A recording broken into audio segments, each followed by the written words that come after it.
Hey guys, this is Santi Umami here, And I'm Dyslexic Ape. and And this this is is Jetnami. Jetnami.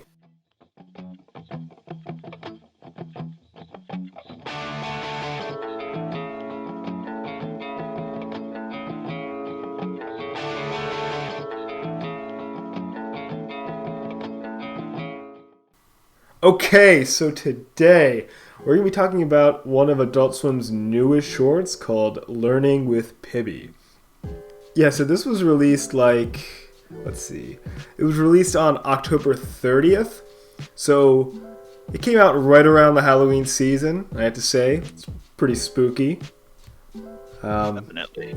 from what I'm getting is it's this kind of like learning show with this main character called Pibby, and it's really much based off of small kids programming, like a small kids learning block, but it has a twist. Definitely has a twist. I mean, I when I saw it at first, I was exposed to it through Instagram. I saw a clip of it, and I kind of just thought like, oh, look at this. It's whatever. It's like a new little like preschool oriented like show. I figured it was going to be something on the new programming block Cartoonito. I thought it was something Mm. like that, and then I was very wrong when I saw Fred Flintstone get devoured by darkness.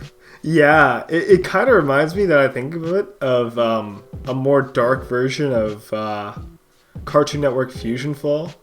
Do you Yeah, remember that's a that? throwback. It really Yeah, is. Unfortunately, like they had a revamped version of Cartoon Network Fusion Fall, but it got taken down. I don't know why, whether it was Cartoon Network that did it or whether they just stopped working on the project. But anyways, like really.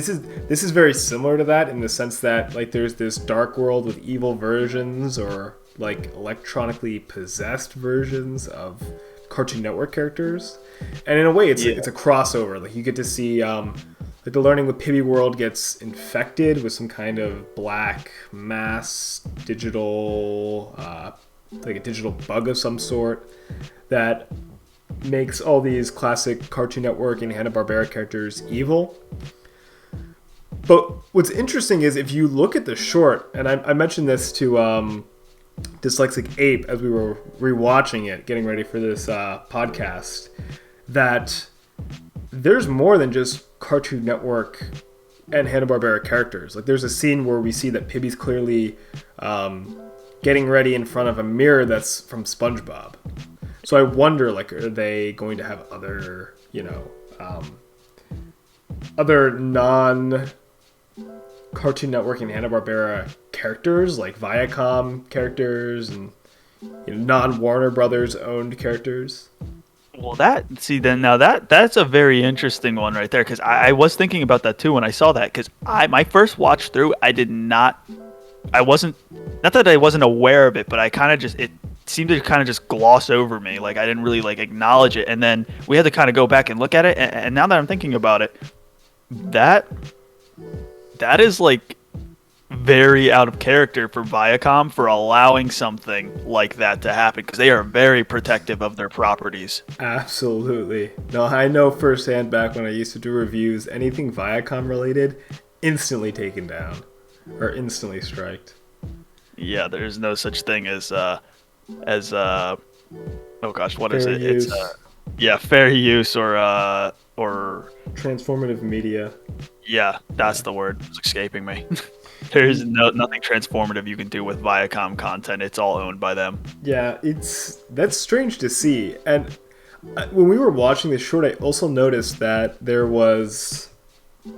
were like these superhero characters that were so obviously supposed to be like Superman and what seemed like Robin or Superboy, like Yeah, S characters, and I thought, oh, it's because they don't own the copyright to Superman. And then I thought, well, this is a Cartoon Network slash Adult Swim production, and they're owned by Warner Brothers, and Warner Brothers owns DC, so yeah. They definitely maybe, have the rights. yeah, it was just strange they didn't want to use them. I wonder it's Yeah. because maybe like someone from DC didn't want this to be part of their image, and I thought, well, it's DC. Like they've had way more violent stuff, like in regards to their image. I don't know why they just didn't use DC characters. Now, maybe when we see the show, if it becomes a series, a full-on series, that might be a thing that they'll go into and explain why there's these more generic characters mixed in with the rest of them. Yeah, I think so. It seems that, like, at least to an extent, some of the more generic characters are supposed to be like the main characters.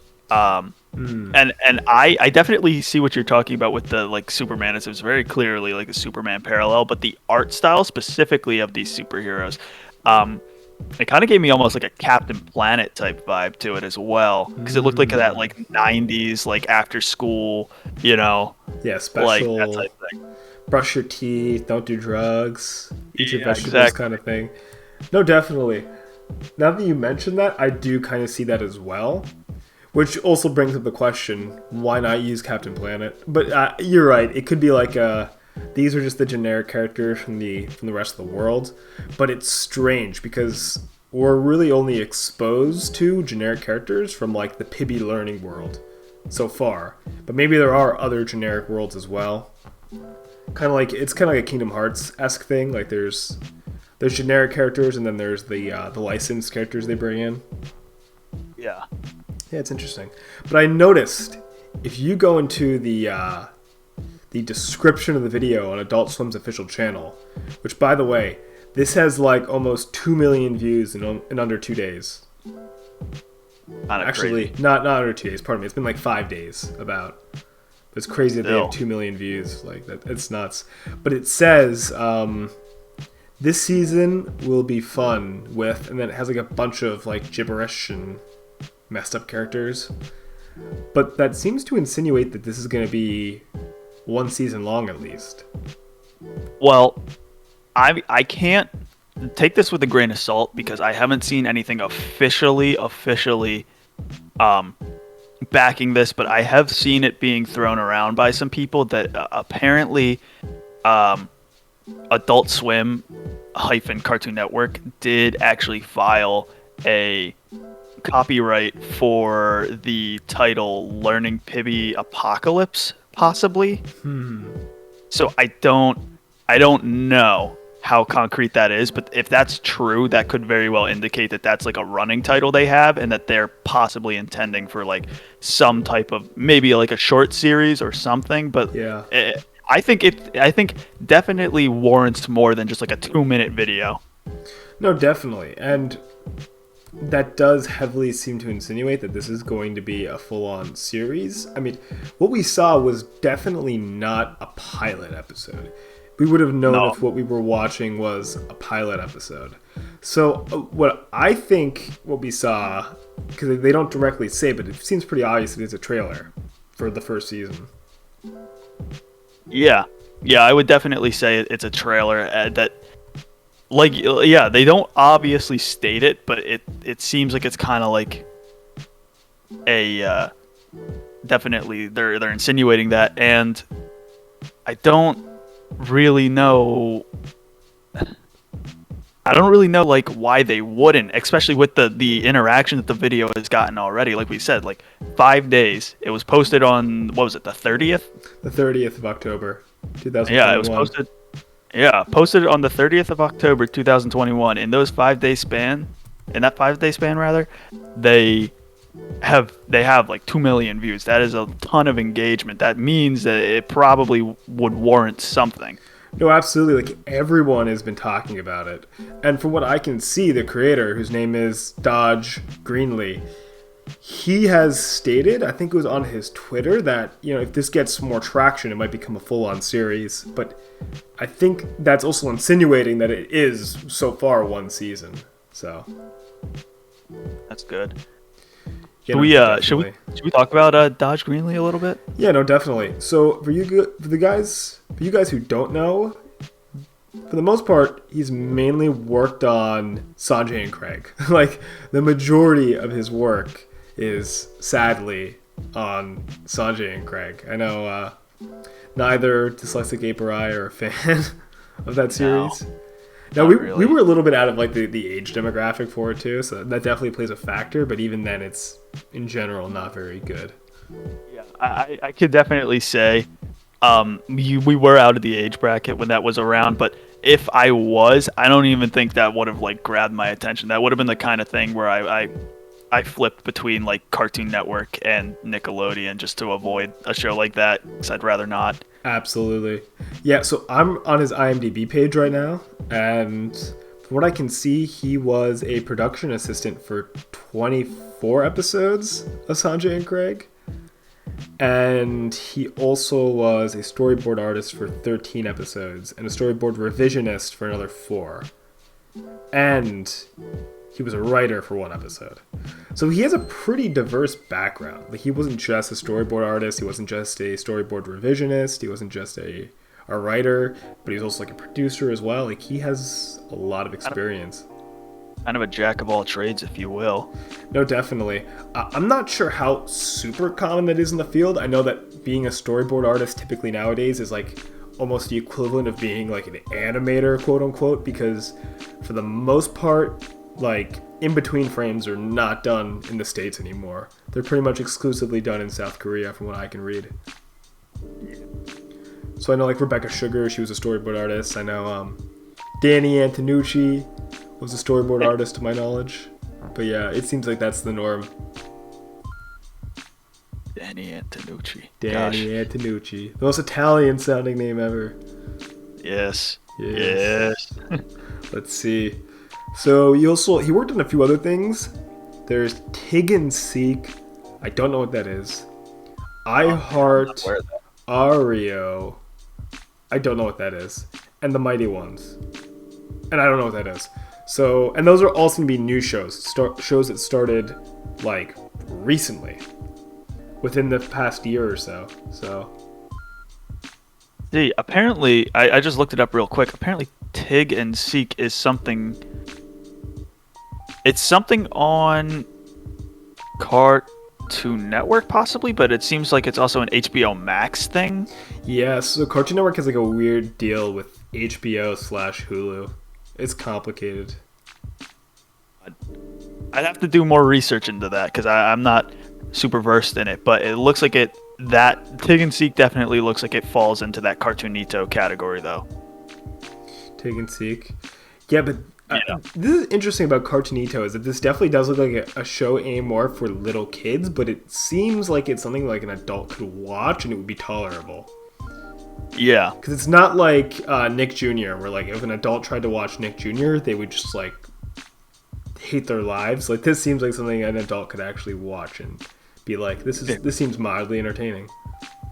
They'd watch one episode of, like, oh, God. Well, I can't even think of what's on Nick Jr. at this point. They'd see one episode of, like, freaking Paw Patrol and then have to cry themselves to sleep. Like, yes. No, that dog is everywhere. I don't know what it is, but every single streaming platform on the planet has an image with that dog's face plastered on it. Of Paw Patrol. The kids are eating it up. I know specifically, like anecdotally, I have younger cousins that are significantly younger than I, and they love that shit. That is like their favorite thing. I guess it's because it kind of plays into the whole thing of, like, you know, little boys, specifically little boys, but like girls too, like that whole like idea of, like, you know, I'm a fireman, I'm a policeman, I'm a this, I'm a that. Like that's like the stuff that they sort of seem to be drawn to, and throw dogs into the mix and bada bing bada boom, you got a recipe for success right there. Yeah, I agree. I remember when Rescue Heroes was the coolest thing ever. Yeah. I had all the Rescue figures, action figures. I had like the one of the firemen, and I was just like, dude, this is the coolest thing ever. Doesn't get better than Rescue Heroes. Yeah, so I'm going to hop over to Dodge's LinkedIn page. He's got a LinkedIn. Yeah, he went to Grinnell College. Let's see. It's crazy how much you can figure out about this dude. Now. Yeah, I know. Let's see. What did he get his degree in? Well, it's a liberal arts college. I'm assuming he got it either in fine art or animation. Seems to only make sense. Probably. Yeah, he worked for Netflix as a storyboard artist. He worked for Cartoon Network like 2 separate times. He worked for Nickelodeon, of course. I'd actually be very intrigued. So kind of going into the whole how he has he has experience working with Nickelodeon. Yes. And there's actually the reference to SpongeBob's bathroom in Yeah. the Learning with Pibby. I'd be really interested to see if there's like a Sanjay and Craig reference in there somewhere. That'd be kind of funny. It would be. Well, I mean, it's the main show he's worked on, so I imagine maybe he'd want to give it a little bit of credit, you know? Maybe, because even though I don't think the show was, I mean, I can't speak for everybody. I don't know what the general reception of the show was. From people I've talked to, it generally is people are not super fond of it, but No. I can definitely see if you worked on a project, you're going to want to reference it a little bit and take some pride in it, which I see nothing wrong with it. Feel free. Like, Yeah. I think it'd be totally acceptable to have references, like a reference, even if it's just like the snake, like Craig. If they just have the snake in the darkness thing for like a second, that'd be interesting. Yeah, no, definitely. I mean, yeah, I don't know if, because I'm trying to think of others creators who worked on shows for a little bit of time and then moved on to something else. Like I know Rebecca Stricker worked on before she worked on Steven Universe, she was a storyboard artist for Adventure Time, and I can definitely see that inspiration a little bit in her work. Definitely has some Adventure Time-esque elements, and I know that oh man, why is it Okay Hero? The creator creator of OK Hero worked on, I believe, regular show and a little bit of Adventure Time beforehand, and you can also see that regular show kind of vibe from OK Hero as well. So I imagine there's definitely some Sanjay and Craig-esque comedy or elements or just a little bit of that Sanjay and Craig essence in this show. Just because when you've worked on multiple things, like you've added to it, you've become a part of it, and that continues with you. It's a part of his DNA as a creator. Yes, he has lizard DNA in him. Reptilian. Yes. Yeah. So apparently he got a degree in studio art. Okay. Yeah. So not animation per se, but art nonetheless. Yeah, I feel like a lot of that stuff is not hard to make the jumps between because it's just sort of like applying it in different aspects. Yeah, no, definitely. Like people think you can just become a cartoonist, and it's like before you can get really good at being a cartoonist, you had to know like anatomy. Like you had to take like a lot of figure drawing to even get good at making cartoon characters, because you have to know what is good to simplify and what you do not simplify when making character models. Yeah. Yeah, but definitely. I mean, I think this show looks pretty good. It seems like it's going to be a little bit edgy, and I'm kind of like out of that edgy phase, but it has enough going on that's like interesting and complex that I would definitely watch the first season all the way through. Definitely. I agree with you. Like the whole it's dark, it's edgy. It doesn't really appeal to me as much as it did back when I was in like high school or something. But I definitely do agree with you in the sense that like just for the sheer fact of like all the properties coming together, I really would like to see how they interact and how they utilize different properties in the show through the course of the show, trying to like, I don't know if there's going to be some kind of like, well, it does seem like there's going to be some kind of overarching narrative because there's a main bad guy, the darkness, whatever that is, whatever that stems from is unknown, but there would probably be a narrative trying to figure that out and defeat it. No, definitely. Yeah, I agree. So it looks like it's one season so far, which I can't imagine what multiple seasons would look like, considering the fact that it seems like they've already finished, or they're mostly done with the first season, you know?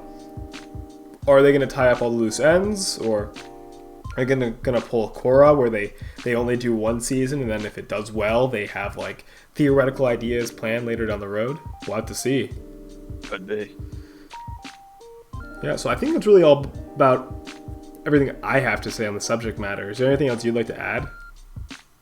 No, not really. I mean, those are kind of just my thoughts on a 2.5 minute possible trailer. I mean, it seems like a trailer, so definitely. I think I've said about all I can say about it. Yeah, I agree. So I just want to say, guys, we're going to leave the link to the full video below. Now, keep in mind, you have to be signed in in order to watch it because it is viewer restricted. Which is strange because there's so many things that are way more violent on YouTube that aren't viewer restricted, but that's a whole nother can of worms. Oh. Yeah, so as for this podcast, thank you guys for watching this episode of Jetnami. Santi Umami, out. Dyslexic ape. See ya.